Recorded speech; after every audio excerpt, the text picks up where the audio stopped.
Okay, so where we left off is I had this clamped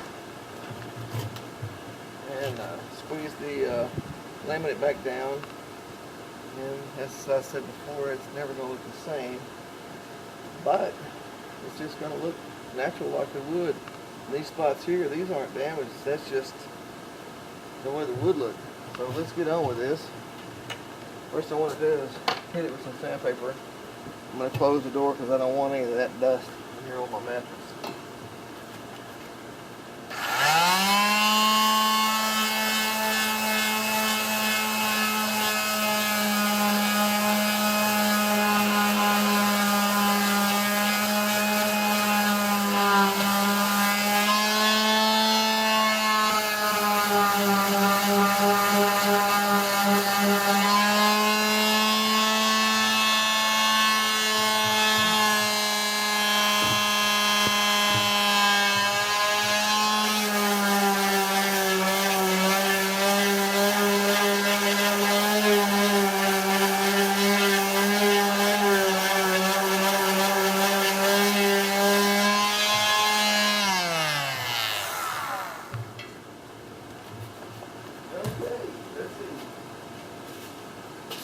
Now I just need a little piece of sandpaper for my hand. And we'll hit that corner like that a little bit.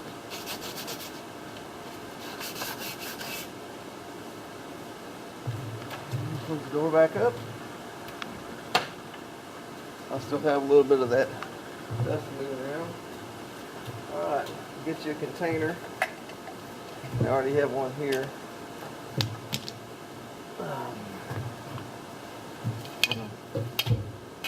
I put 1 pump of resin, 1 pump of hardener, or catalyst, whatever you want to call it. I'm get my, I'll take my, let's see, alright, I'm going to take my mask off.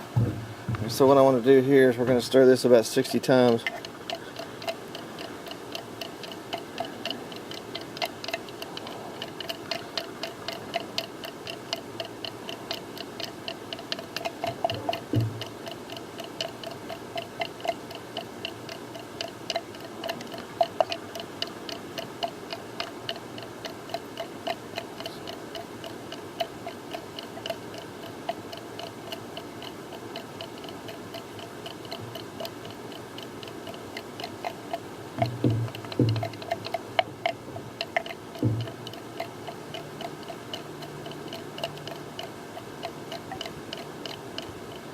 There's 60.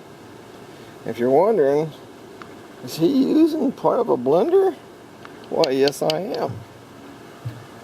I go into the secondhand stores and I look for stuff like this, and if I can find something that I can use later for epoxy or painting and throw it away. I actually picked this up for 25 cents.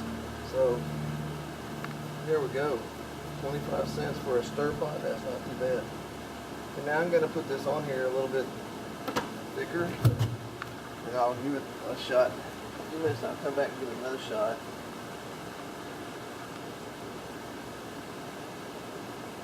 First time around it's not going to be real pretty. And the main thing is to get it coated and sealed.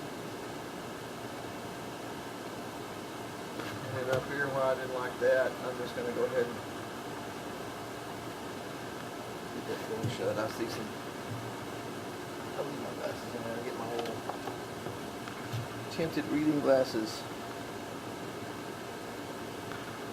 It's a little bit bright out here.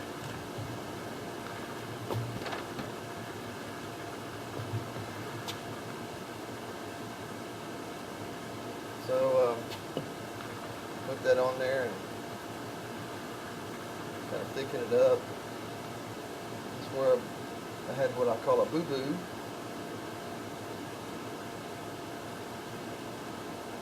This will shine it up a little bit. And eventually what I will do when I have time is I'm going to take this whole thing down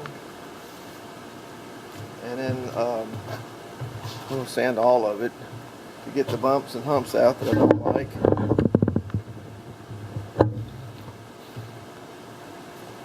And recoat it one more time. Now we'll probably use a very thin, extremely thin roller, extremely thin nap roller to make it as shiny as possible.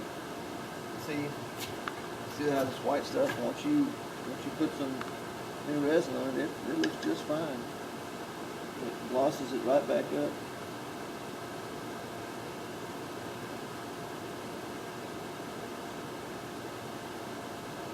If you leave, see that outer white edge right there? If you'll leave that much of that outer white edge, when you come back, you'll know that you don't really need to sand into this part here unless you're trying to build it up. That right there was an old screw hole. And when I put the two sides together to cut them,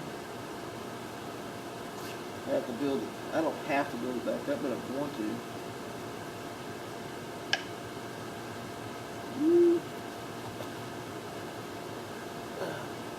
I said I wasn't going to drop any of it. I did. But I don't want to repaint the porch anyway because it's getting kind of old looking.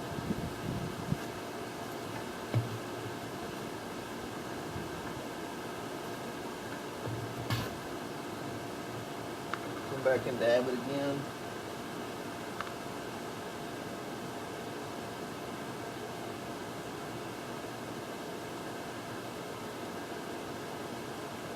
Maybe if I stand on the other side, it won't throw such a shadow.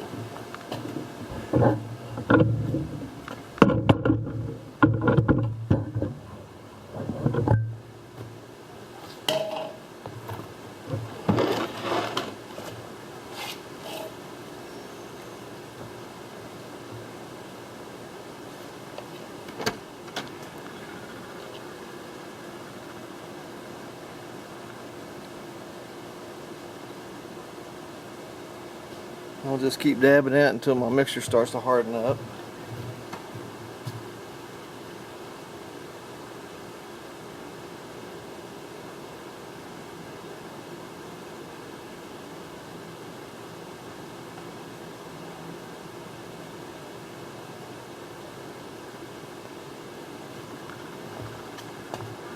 You got some runs there, which is fine. I'll just let it run a little bit and I'll come back and dab it some more. Just keep building it up. I could put some really thin hobby cloth on there, which then I have to sand it back down, and I don't think I need to go that far.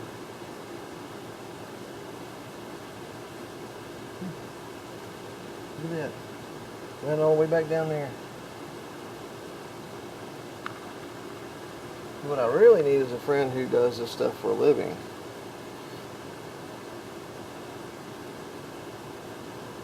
This is kind of a learn as you go program right here for me.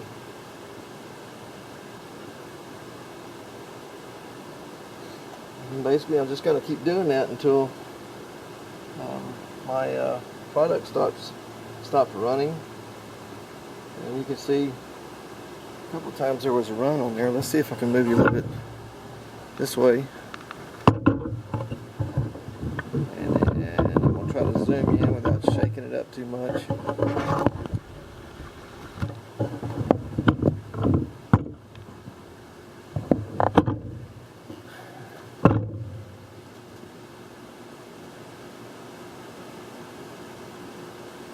It'll start to harden up here in just a bit.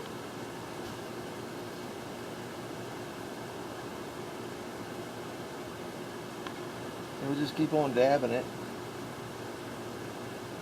And this is the way I do it. It's probably not the way professionals do it, but this works for me. You know, I learn as I go. But I also kind of look forward to any comments that any of you professional resin fiberglass people,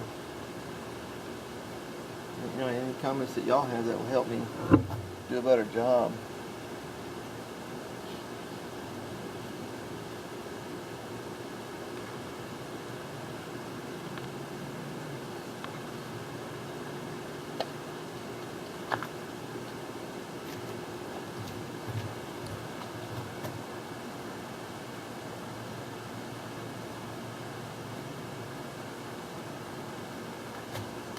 Now this is better than watching paint dry. It's like watching resin dry.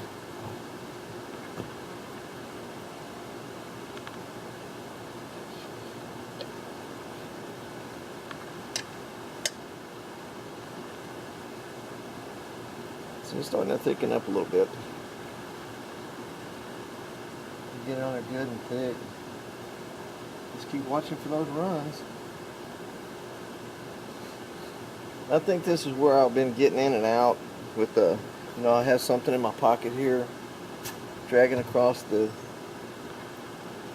resin and wearing it down to where the little bitty, it's like, you can imagine instead of it being a brush, just the little fibers of the wood sticking out. And it just act like wicks, so it just sucked the water up in there. This happened just over a period of about a week. Because when I put it away, it was looking pretty good. And then I came out here after, you know, a week of rain, and it had that ugly spot on it. Back to our front spot. The sun's moving quick, huh? Yeah, look at that. Yeah, I even moved the little trailer so that it would be in the sun, with the sun moving quick. See this old repair right here?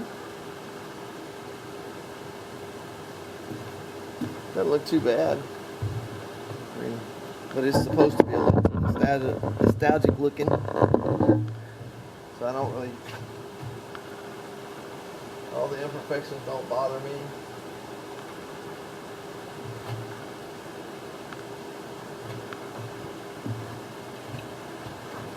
Be right back. Step out here for a minute.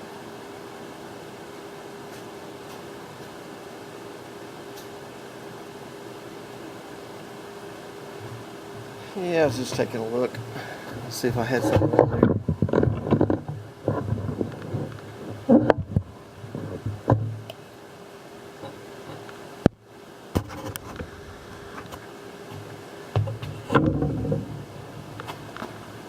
This is a scuba diving camera, so it's really touchy about when you move it. If you're not underwater, it makes a whole lot of noise. It's like my friend Eastwind Farm said, "Dude, were you dragging that across the ground?" No, I wasn't. It's just my camera. And I told him, I said, "Yeah, man, I feel your pain, brother. I gotta wait till I can get a new camera. But in the meantime, it's gonna sound like that from time to time. I'm trying to be very careful about how I move the camera so it doesn't make all that dadgum racket."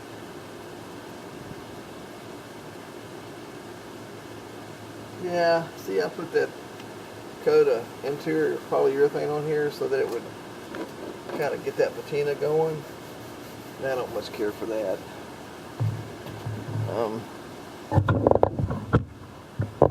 You can see the little bit of a gray here, so I'll sand all that off. And then I could put some more up here. A sand coat up here.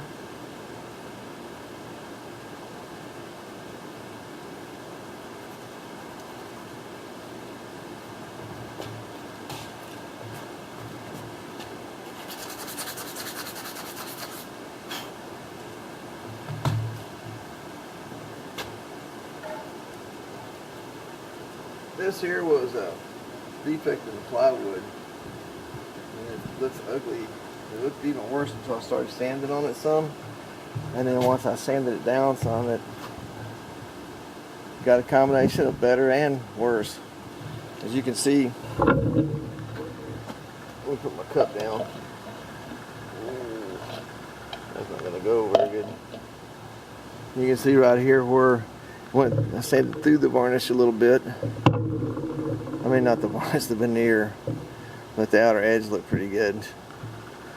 You know, just it looks like mud dripping out inside or something. You know. All right, let's get back to the spot here.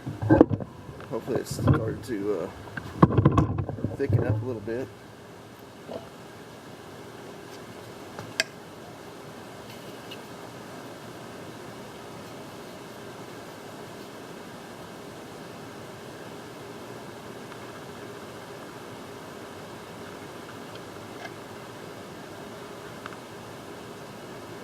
go. Starting to build up a little bit.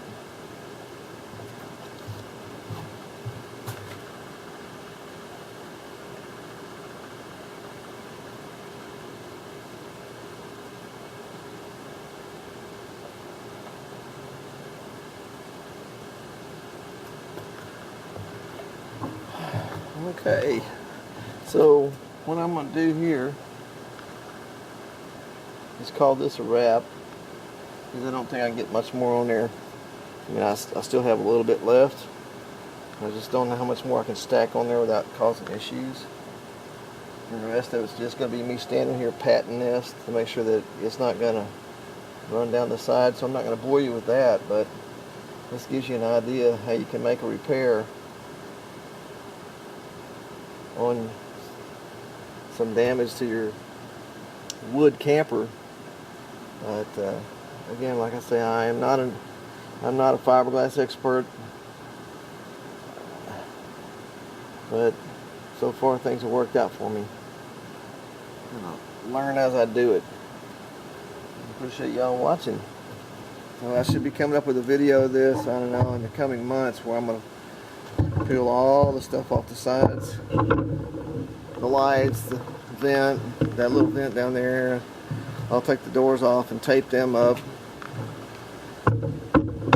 so I can get those off separate, and then we'll sand down both sides of it really good, come back and put a thin coat of epoxy on it to make it look nice and fresh.